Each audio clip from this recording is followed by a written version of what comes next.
Welcome to This Day and Everything Cool for April 25th. On this day in 1983, a pioneer from Earth ventured into the unknown. NASA's Pioneer 10 traveled past Pluto, becoming the first human spacecraft in history to travel that far away from home. It wasn't actually close enough to Pluto to take any pictures or collect any data, but 10 years earlier, the craft did take the first ever close-up pictures of an even bigger space rock, Jupiter. After it passed Pluto, the Pioneer 10 eventually lost power in 2003, but that didn't stop it from continuing on its journey into the outer reaches of the solar system. It's no longer the furthest craft from Earth, though. It was overtaken by the faster Voyager 1 in 1998.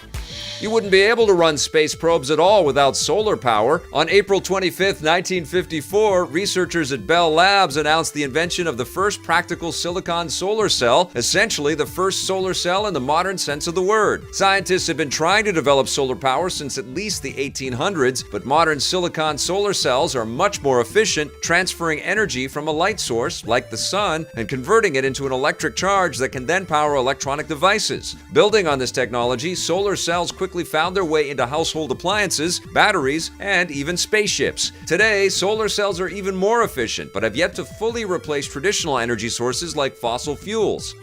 On April 25, 1986, console gamers got to take to the stars. Konami released the side-scrolling space shooter Gradius on the NES, or Famicom in Japan, with a Western release following later that year. The game was a remake of an arcade shooter that Konami had released in Japan the previous year, and like other console adaptations of arcade games, the graphics and audio weren't nearly as good, but the gameplay was still pretty fun. Gradius was notoriously difficult, even by the standards of the NES, and it was also the first Konami game to use the Konami cheat code, up, down, left, right, BA, which the company used in countless other games that followed. Gradius was a success and spawned an entire series.